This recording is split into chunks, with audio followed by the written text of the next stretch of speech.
আজি আমি ইয়াতে ক্লাছ 10 স্থানাংক জ্যামিতিৰ বিভাজন সূত্ৰৰ বিষয়ে আলোচনা কৰিম। কোনো এখন সমতলত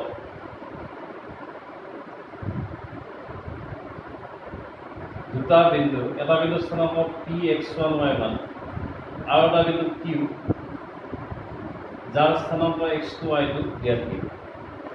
এতিয়া pq বিন্দু সংযোগী ৰেখাখণ্ড ধৰা হ'ল r বিন্দুৱে m/n অনুপাতত অন্তৰ্ভুক্ত কৰিছে। আমি r বিন্দুৰ স্থানাংক নিৰ্ণয় কৰিব লাগিব। আমাক দিয়া আছে pr/rq = m/n। আমি ধৰি লওঁ যে r বিন্দুৰ স্থানাংক x বাৰ y বাৰ। এতিয়া আমি x বাৰ y বাৰৰ মানটো দিব লাগিব। ইয়াত x1 y1 x2 y2 m² গোটেইবিলাক দিয়া থাকিব। আমি x বাৰ y বাৰৰ মানটো দিব লাগিব। গতিকে আমি p বিন্দুৰ পৰা x অক্ষৰ ওপৰত pm, r বিন্দুৰ পৰা x অক্ষৰ ওপৰত rn, আকৌ q বিন্দুৰ পৰা x অক্ষৰ ওপৰত qn লম্ব টানি ল'লো। আকৌ p বিন্দুৰ পৰা rn ৰ ওপৰত pt, আকৌ r বিন্দুৰ পৰা ql ৰ ওপৰত rs লম্ব টানি লোৱা। আমি প্ৰথমতে p বিন্দুৰ স্থানাংক পালো x1 y1। গতিকে p বিন্দুৰ যেতিয়া স্থানাংক x1 y1 আমি আগৰ ভিডিঅ'ত কৈছিলোঁ যে p বিন্দুৰ স্থানাংক x1 বুলি ক'লে ইয়াৰ y অক্ষৰ পৰা দূৰত্ব আহিব x1। আকৌ নেক্সট p বিন্দুৰ y স্থানাংক y1 বুলি ক'লে আমি বুজি পাম যে x অক্ষৰ পৰা ইয়াৰ দূৰত্ব y1। গতিকে p বিন্দুৰ x অক্ষৰ পৰা দূৰত্ব আহিব y1, আকৌ y অক্ষৰ পৰা দূৰত্ব আহিব x1। গতিকে p বিন্দুৰ স্থানাংক যেতিয়া x1 y1 হ'ব তেতিয়া আমি লিখিব পাৰিম x1, আকৌ mp লিখিব পাৰিম y1। ঠিক সেইদৰে r বিন্দুৰ স্থানাংক x বাৰ y বাৰ বুলি ধৰি লৈছিলোঁ। গতিকে x অক্ষত আহিব on = x বাৰ, আৰু y অক্ষত rn আহিব y বাৰ। আকৌ q বিন্দুৰ স্থানাংক x2 y2 দিয়া আছিল। গতিকে on ডিসটেন্সটো আহিব x2, আকৌ lq দূৰত্ব আহিব y। আমি ইয়াতে PRT আৰু RQS ত্ৰিভুজ দুটা সদৃশ বুলি দেখুৱাম। ইয়াত RPT কোণটো QRS কোণৰ সমান হ'ব, আৰু ইয়াত অনুৰূপ কোণ PTR কোণটো RSQ কোণৰ সমান হ'ব, কাৰণ প্ৰত্যেকে 90 ডিগ্ৰী। যেহেতু আমি PT লম্ব RN, আকৌ RS লম্ব QL লৈছোঁ, গতিকে এই কোণবিলাক 90 ডিগ্ৰী। আকৌ PRT কোণটো RQS কোণৰ ইকুৱেল হ'ব, কাৰণ ইহঁত দুটা ত্ৰিভুজটো তৃতীয় হ'ব। গতিকে আমি ত্ৰিভুজ PTR সদৃশ ত্ৰিভুজ RSQ লিখিব পাৰোঁ। ইয়াত কোণ চিকাৰ্য ব্যৱহাৰ কৰা গৈছে। গতিকে দুটা ত্ৰিভুজ যেতিয়া সদৃশ হয় সিহঁতৰ বাহুবোৰৰ অনুপাতবোৰ আমি সমান লিখিব পাৰোঁ। গতিকে ইয়াতে PR / RQ সমান PT / RS সমান TR / SQ। এতিয়া আমাৰ ইয়াতে PR/RQ দিয়া আছে m²। গতিকে আমি PT, RS, TR আৰু SQ ৰ মান উলিয়াব লাগিব। প্ৰথমতে আমি PT ৰ মান উলিয়াবলৈ যাম। PT মানে আমি চিত্ৰৰ পৰা চাওঁ, PT সমান লিখিব পাৰিম mn। mn মানে আকৌ লিখিব পাৰিম on - on। on দিয়া আছিল আমাৰ x বাৰ, আকৌ on দিয়া আছে x1। নেক্সট RS লিখিব পাৰোঁ আমি nn মানে লিখিব পাৰিম on - on। গতিকে on দিয়া আছিল আমাৰ ইয়াতে x2, আকৌ on দিয়া আছিল x বাৰ। এতিয়া আমি TR ৰ মান উলিয়াবলৈ যাওঁ।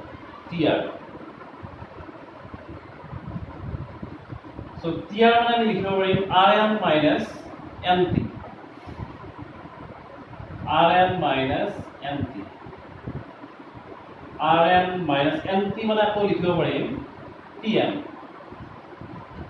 গতিকে rm ৰ মান পাইছিলোঁ আমি y বাৰ, আকৌ pm ৰ মান পাইছোঁ pm mt একে কথা y1। এবাৰ আমি sq ৰ মান উলিয়াবলৈ যাম। sq সমান লিখিব পাৰিম ql minus sl,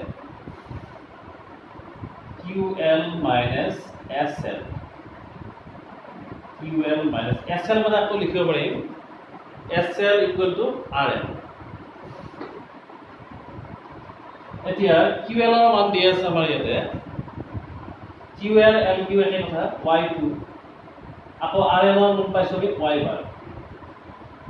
গতিকে আমি মানবিলাক উলিয়াই ল'লোঁ। এতিয়া ইয়াৰে প্ৰথম আৰু দ্বিতীয় ৰেচিঅ'টো লওঁ আমি। প্ৰথম ৰেচিঅ'টো দি আছে pr ডিভাইড বাই rq সমান pt ডিভাইড বাই rs। গতিকে আমি আগতে পাইছিলোঁ pr is to rq, pr is to rq পাইছিলোঁ m is to n, so m by n।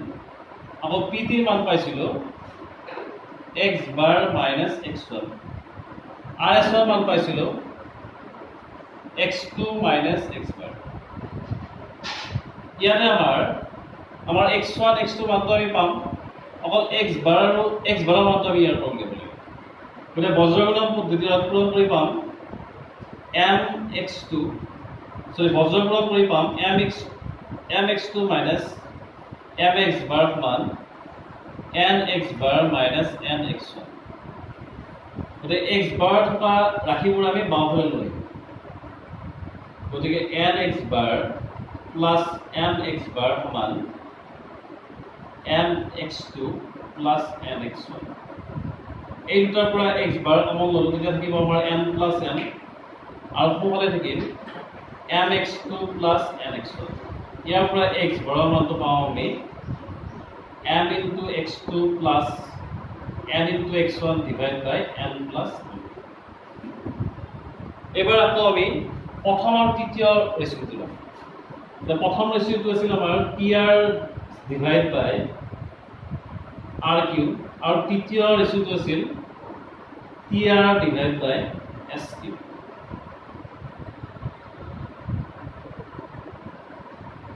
m is to n।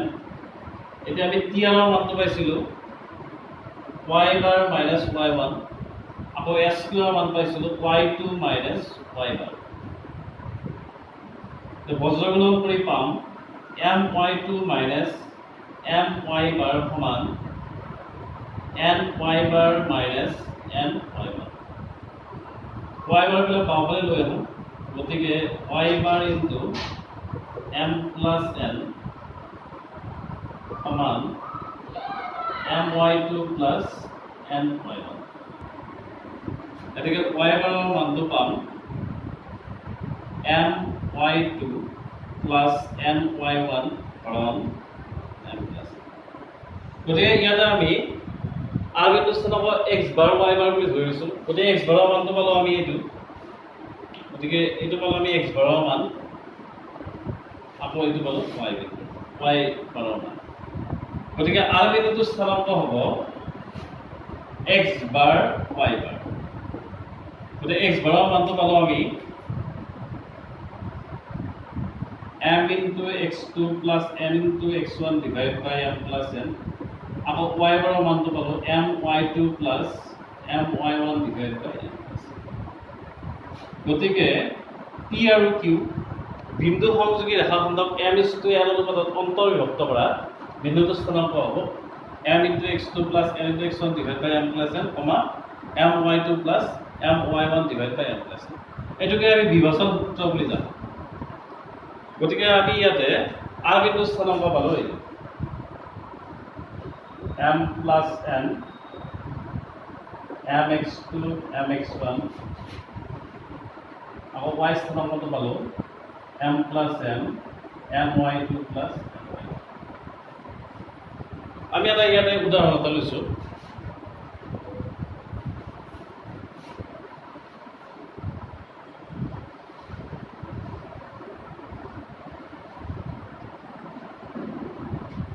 আমাক দুটা বিন্দু দিয়া আছে, এটা p বিন্দু স্থানাংক দিয়া আছে 1, 2 আৰু এটা বিন্দু কিউ বিন্দু স্থানাংক দি আছে 3 এতিয়া পি আৰু কিউ বিন্দু সংযোগী ৰেখাখণ্ডত তাহলে তো 1, 2, 3